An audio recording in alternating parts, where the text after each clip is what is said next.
tepuk tangan.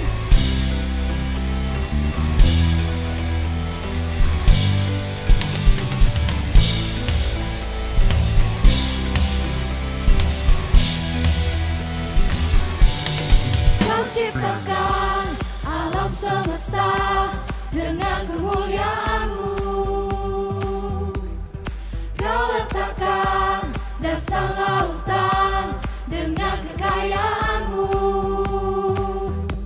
Ku mau pahami betapa luas, ku mau kenali betapa besar cinta-Mu.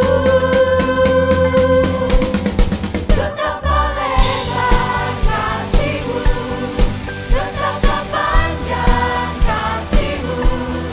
Bagi Dia dapat lakukan yang lebih besar bagiku. Betapa tinggi kasih-Mu, betapa dalam kasih-Mu. Bagi Dia dapat lakukan yang terbaik bagiku. Mari nyanyikan. Kau ciptakan alam semesta dengan kemuliaan-Mu. Kau letakkan dasar lautan dengan kekayaan-Mu. Sebab ku mau pahami. Ku mau pahami betapa luas, ku mau kenali betapa besar cinta-Mu. Everybody, come on, jump, jump. Betapa lebar kasih-Mu, betapa panjang kasih-Mu. Bagi Dia dapat lakukan yang lebih besar bagiku. Sebab betapa tinggi kasih-Mu. Betapa tinggi kasih-Mu, betapa dalam kasih-Mu. Bagi Dia dapat lakukan yang terbaik bagiku. Mari tepuk tangan di atas kepala kita. Come on.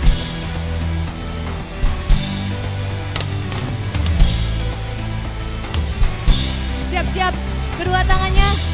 Are you ready? 2, 1, 3, 4. Woo!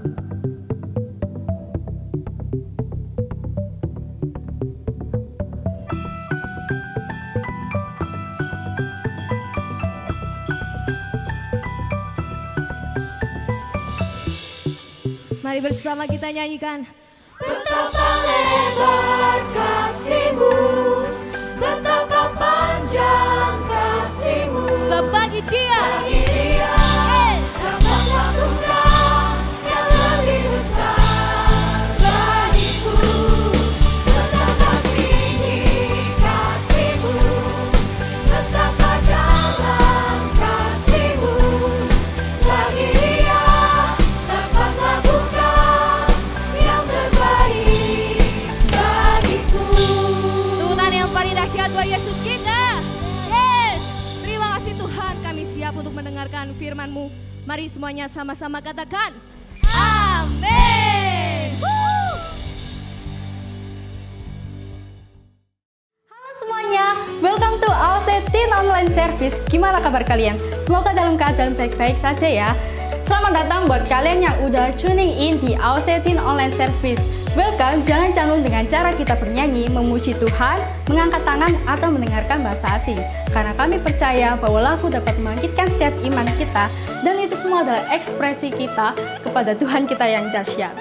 Nah, sekarang ada beberapa pengumuman yang perlu aku sampaikan untuk kalian semua. Yang pertama, Teen Online Service kita bisa kita akses di YouTube AOC setiap hari Minggu jam 7 pagi. Jadi, Teen Online Service kita bisa kita akses di YouTube AOC setiap hari Minggu jam 7 pagi. Buat teman-teman yang rindu memberikan persembahan, teman-teman bisa memberikan melalui rekening di bawah ini. Dan satu lagi, Komsel masih tetap berjalan di jam-jam ibadah yang telah ditentukan dalam Komsel kalian. Jadi jangan lupa ajak kawan, kerabat untuk join bersama di Komsel. Itu aja pengumuman yang dapat aku sampaikan dan kita akan melanjutkan ke acara berikutnya. Stay safe, stay healthy, and God bless you all. Halo semuanya, welcome to EOC Teen Online Service. Saya percaya dan saya yakini bahwa Anda semua dalam keadaan sehat dan bersyukur hari ini boleh bersama-sama kembali. Kita akan membahas tentang firman Tuhan dan bulan ini kita membahas seri tentang Alkitab yang mana di minggu pertama kita sudah bicara tentang apa itu Alkitab, dan minggu kedua juga sudah disampaikan apakah Alkitab relevan dengan kehidupan kita, dan minggu ketiga kita juga sudah membahas tentang bagaimana saya bisa mengerti tentang Alkitab, dan minggu keempat juga sudah dibahas apa yang bisa aku lakukan dengan Alkitab. Dan seri terakhir ini tentang Alkitab adalah bagaimana saya mempraktekkan Alkitab. Jadi dari seri pertama sampai seri keempat itu sudah bahas tentang Alkitab. Tetapi di seri terakhir ini adalah menjadi kunci dari semua apa yang Anda lihat kalau Anda mengikuti seri kita dari minggu pertama sampai minggu terakhir. Dan pada kesempatan hari ini, bagaimana saya bisa mempraktekkan Alkitab? Catat baik-baik. Yang pertama yang perlu kita lakukan adalah jangan menjauh dari sumber kebenaran Alkitab. Nah, sebuah ungkapan dari Pemazmur 22 ayat 11 dikatakan seperti ini. Janganlah jauh daripadaku, sebab kesusahan telah dekat dan tidak ada yang menolong. Kenapa Pemazmur berkata demikian? Pemazmur juga menjawab di dalam Mazmur 62 ayat pertama, merasa tenang. Ya, kalau dia pasal 22 berkata tadi, janganlah jauh daripadaku. Kenapa demikian? Karena Pemazmur merasa tenang dekat Tuhan. Bagaimana dengan Anda? Apakah Anda senang? Apakah Anda ceria dekat dengan Tuhan? Dan di ayat yang lain juga berkata, di dalam Yohanes 15, ya, ayat 5 sampai ayat yang ke-7 dikatakan seperti ini. Akulah pokok anggur dan kamulah ranting-rantingnya. Barang siapa tidak tinggal di dalam aku dan aku dalam dia, ia berbuah banyak. Sebab di luar aku kamu tidak dapat berbuat apa-apa. Barang siapa tidak tinggal dalam aku, ia dibuang keluar seperti ranting dan menjadi kering, kemudian dikumpulkan orang dan dicampakkan ke dalam api lalu dibakar. Jikalau kamu tidak tinggal dalam aku dan firmanku tinggal di dalam kamu, minta apa saja yang kamu kehendaki dan kamu akan menerimanya. Pemazmur sudah mengungkapkan dia merasa tenang jika dekat dengan Tuhan. Tapi dalam Yohanes ini mengingatkan kita, ternyata kalau kita jauh dari Tuhan, kalau kita di luar Tuhan, maka kita tidak bisa berbuat apa-apa. Tetapi dikatakan jikalau kamu tinggal, artinya dekat dengan Tuhan, dengan firman Tuhan, maka apa saja yang kamu minta, kamu akan menerimanya. Jadi bagaimana kita bisa mempraktekkan apa itu isi Alkitab, apa itu firman Tuhan? Ya, jangan jauh dari kebenaran Alkitab itu. Kalau Anda pernah mendengar sebuah pepatah seperti ini, buah tidak jauh jatuh dari batangnya. Ya, kalimat ini berbicara tentang sebuah hubungan. Ada orang berkata, kelakuan bapaknya itu persis seperti apa yang dilakukan oleh anaknya. Jadi kelakuan seorang anak tidak jauh dari papanya. Nah, bagaimana saya bisa hidup berkata-kata seperti firman Tuhan? Maka yang perlu saya lakukan adalah saya tidak boleh jauh dari firman Tuhan itu. Ya, Anda yang pacaran, saya mau tanya, Anda suka enggak jauh dengan pacar Anda? Ya, pasti senang kalau dekat. Kenapa? Karena Anda mungkin merasa tenang bertemu dengan kekasih jiwa Anda. Ya, tidak mau jauh, tidak mau pisah lama-lama. Nah, dalam kehidupan kekristenan, dalam kehidupan kerohanian kita, supaya saya bisa mempraktekkan Alkitab, isi Alkitab, firman Tuhan dalam hidup saya, maka saya tidak boleh jauh dari sumber kebenaran. Yang kedua, bagaimana saya bisa mempraktekkan Alkitab? Yang pertama, saya tidak boleh jauh dari sumber kebenaran. Yang kedua, jangan menyimpang dari jalur. Ya, dalam Yosua pasal 1 ayat yang ke-7 dikatakan seperti ini, hanya kuatkan dan teguhkanlah hatimu dengan sungguh-sungguh, bertindaklah hati-hati sesuai dengan seluruh hukum yang telah diperintahkan kepadamu oleh hambaku Musa. Janganlah menyimpang ke kanan atau ke kiri, supaya engkau beruntung kemanapun engkau pergi. Ini satu perintah yang harus dilakukan oleh setiap orang saat itu ketika Yosua yang tidak pernah memimpin bangsa yang besar, tetapi Tuhan mempercayakan kepada dia dan Tuhan berkata seperti kuatkan dan teguhkan, hanya satu, jangan menyimpang dari jalur.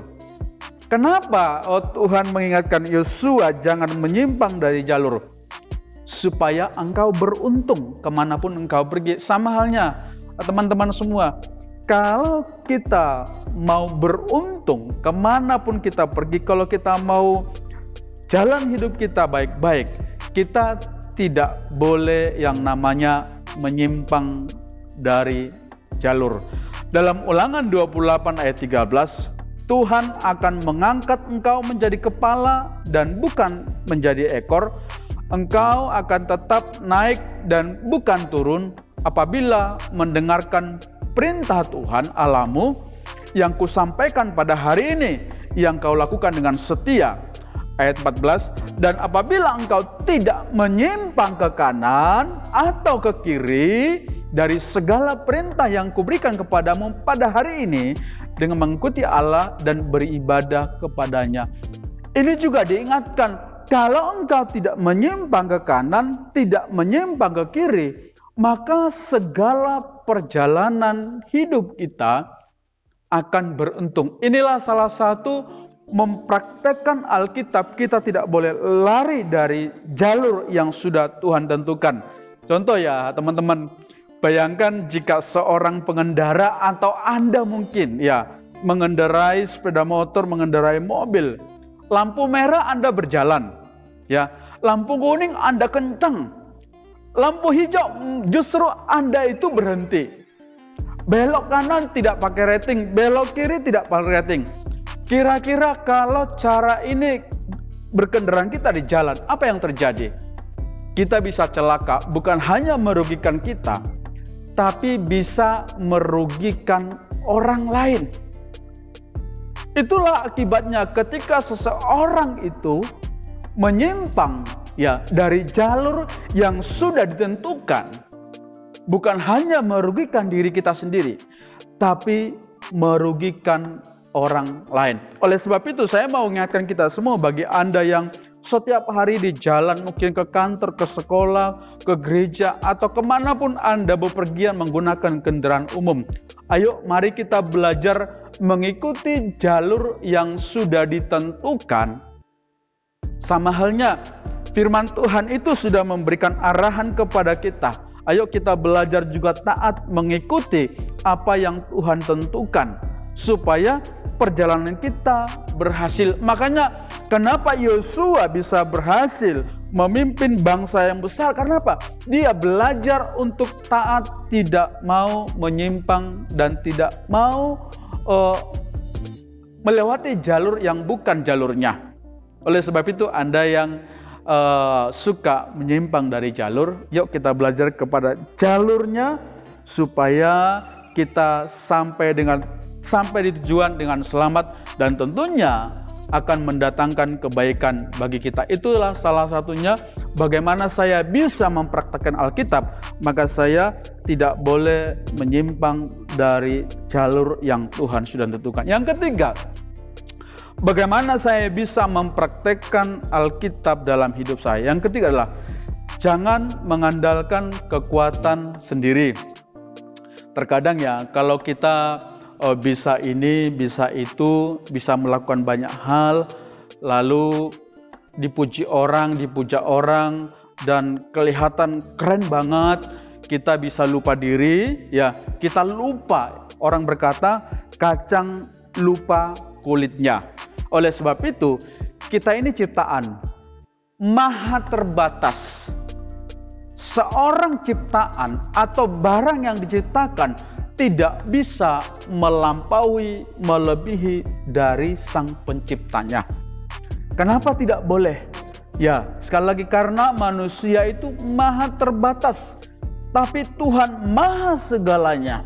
Oleh sebab itu kita perlu perhatikan Yeremia dalam 17 ayat 5-7 dikatakan seperti ini. Beginilah firman Tuhan, terkutuklah orang yang mengandalkan manusia, yang mengandalkan kekuatannya sendiri, dan yang hatinya menjauh dari Tuhan. Ia akan seperti semak bulus di padang belantara. Ia tidak akan mengalami datangnya keadaan baik. Ia akan tinggal di tanah angus, di padang gurun, di negeri padang asin yang tidak berpenduduk. Ayat 7, diberkatilah orang yang mengandalkan Tuhan, yang menaruh harapannya pada Tuhan. Ayat yang ke-8, ia akan seperti pohon yang ditanam di tepi air, yang merambat akarnya ke tepi air, dan yang tidak mengalami datangnya panas terik, dan yang daunnya tetap hijau dan tidak khawatir dalam tahun kering, dan yang tidak berhenti menghasilkan buah. Kita ini manusia ciptaan, maka kita maha terbatas. Oleh sebab itu firman Tuhan berkata, terkutuklah orang yang mengandalkan kekuatannya, tetapi diberkatilah orang yang mengandalkan Tuhan. Anda mau terkutuk atau diberkati? Tentu kita semua akan memilih, saya mau diberkati. Kalau Anda diberkati, ayo kita jangan suka mengandalkan kekuatan diri sendiri. Anda bisa, Anda kreatif, Anda luar biasa, itu berasal daripada Tuhan. Oleh sebab itu, kalaupun Anda hebat, Anda luar biasa, tetaplah minta pertolongan Tuhan. Karena apa? Pemazmur dalam 121 berkata juga demikian. Ayat yang kedua, pertolonganku ialah datangnya dari Tuhan yang menjadikan langit dan bumi. Ayat yang ketiga, ia takkan membiarkan kakimu goyah, penjagamu tidak akan terlelap. Pemazmur menyadari bahwa segala sesuatu yang dia lakukan pertolongannya dari Tuhan. Artinya apa? Bahwa apapun yang dilakukan, sehebat apapun dia bisa kerjakan, dia tahu bahwa pertolongannya itu datangnya dari Tuhan. Oleh sebab itu Pemazmur dalam 37 ayat 3-5 juga berkata, percaya kepada Tuhan dan lakukan yang baik, diamlah di negeri dan berlakulah setia, dan bergembiralah karena Tuhan, maka ia akan memberikan kepadamu apa yang diinginkan hatimu. Bahwa ayat yang kelima, pasal 37 yang kelima, serahkanlah hidupmu kepada Tuhan dan percayalah kepadanya dan dia akan bertindak. Artinya apa? Bahwa segala sesuatu yang kita kerjakan adalah berasal dari Tuhan. Sekali lagi saya mengatakan bagi kita semua, manusia adalah ciptaan bukan pencipta. Maka segala sesuatu berasal dari si pencipta. Dan kita sebagai ciptaan, kita bersyukur banget diberikan akal, budi, hikmat, pengertian, kepintaran, kreatif yang luar biasa. So, itu semua karena apa? Tuhan yang memberkati kita semua. Oleh sebab itu, Anda yang sudah memiliki maupun Anda yang belum memilikinya, ayo kita berserah kepada Tuhan. Kita mengandalkan Tuhan. Karena hidup ini adalah berasal dari Tuhan. Dan yang terakhir adalah, bagaimana saya bisa mempraktekkan Alkitab itu dalam kehidupan saya. Yang keempat adalah, jangan lupa memperkatakan firman Tuhan dalam dirimu. jangan lupa memperkatakan firman Tuhan dalam dirimu. Dalam Yosua pasal 1 ayat 8 dikatakan, janganlah engkau lupa memperkatakan kitab Taurat ini, tetapi renungkanlah itu siang dan malam, supaya apa? Engkau bertindak hati-hati sesuai dengan segala yang tertulis di dalamnya. Sebab dengan demikian perjalananmu akan berhasil dan engkau akan beruntung. Ini lagi-lagi dikatakan, sebab dengan demikian perjalananmu akan berhasil dan engkau akan beruntung. Kenapa kita perlu memperkatakan? Tujuannya jelas, supaya kita secara pribadi dapat keuntungan atau perjalanan kita itu berhasil. Contoh ya, ketika Anda selalu memperkatakan yang jelek, maka kalimat-kalimat jelek itu menjadi perbendaharaan perkataanmu. Ya, kalau kita berkata-kata yang baik, bicara yang baik, maka engkau akan mempunyai perbendaharaan kalimat-kalimat yang baik. Sama halnya ketika Anda selalu memperkatakan firman Tuhan tentang Alkitab, maka Anda mempunyai perbendaharaan kata-kata Alkitab atau kalimat-kalimat Alkitab.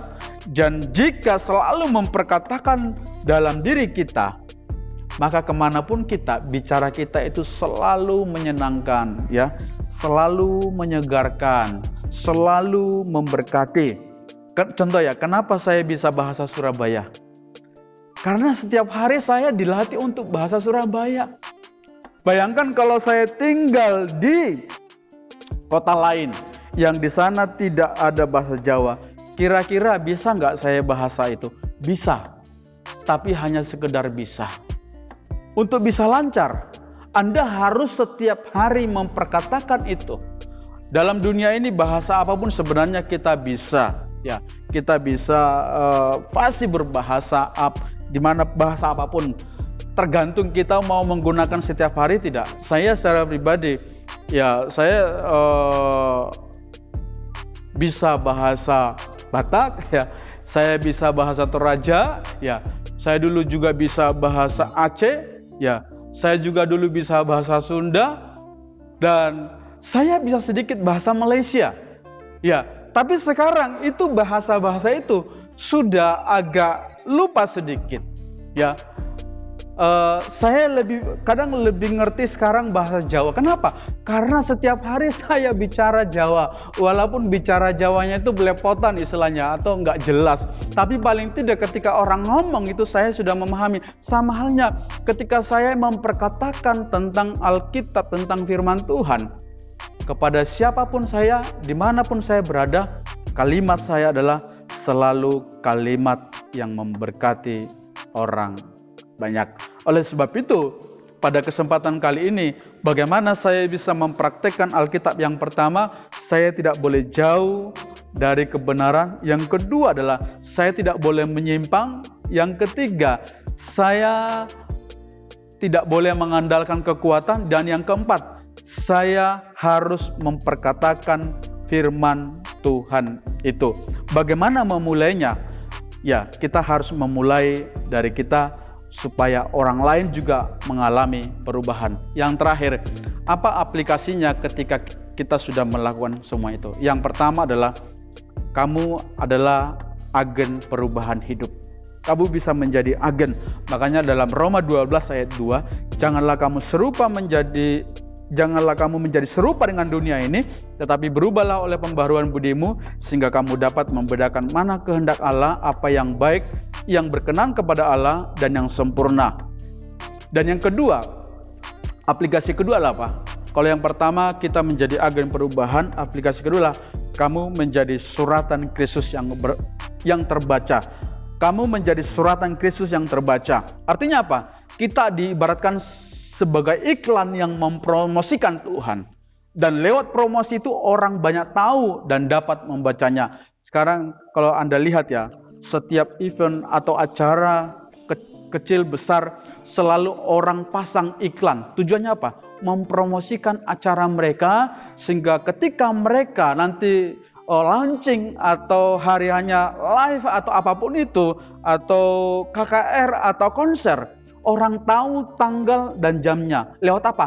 Lewat iklan. Nah, bagaimana orang bisa mengetahui tentang Tuhan? Yuk, lewat diri kita mempromosikan sebagai iklan tentang kebenaran firman Tuhan. Ingat ya, iklan itu selalu didesain dengan sedemikian rupa. Coba Anda lihat di jalan-jalan, di TV, iklan itu selalu keren, selalu bagus. Nah, kita juga sebagai suratan Kristus yang terbaca, model hidup kita juga harus berusaha untuk sebaik mungkin. Zaman boleh berkembang. Firman Tuhan itu mengikuti zaman. Firman Tuhan itu tidak kampungan. Firman Tuhan itu dia selalu up to date, mengikuti perkembangan zaman. Oleh sebab itu, bagaimana cara kita untuk melakukan semuanya itu? Maka kita harus menjadi iklan. Maka dikatakan dalam Yesaya 43 ayat 10-12, kamu ini saksiku, demikianlah firman Tuhan, dan hambaku yang telah kupilih supaya kamu tahu dan percayalah kepadaku dan bahwa mengerti bahwa aku tetap Dia, sebelum aku tidak ada Allah dibentuk, dan sesudah aku tidak akan ada lagi. Ayat 11, akulah Tuhan dan tidak ada juru selamat selain daripadaku. Akulah yang memberitahukan, menyelamatkan dan mengabarkan, dan bukan Allah asing yang ada di antaramu. Kamulah saksi-saksiku, demikianlah firman Tuhan, dan akulah Allah. Saksi-saksiku, kamulah iklan yang mempromosikan tentang Tuhan. Kiranya firman Tuhan boleh memberkati kita semua pada kesempatan hari ini. Mari kita berdoa. Segala kemuliaan hanya bagi Tuhan. Kami mau belajar untuk mempraktekkan tentang firman Tuhan dalam hidup kami, supaya hidup kami menjadi berkat dimanapun kami berada, dalam sekolah, dalam pekerjaan, dalam hal apapun yang kami lakukan. Kami tahu biarlah Tuhan memakai kami menjadi saksi-Mu, menjadi membawa perubahan bagi banyak orang. Dalam nama Tuhan Yesus kami berdoa. Amin.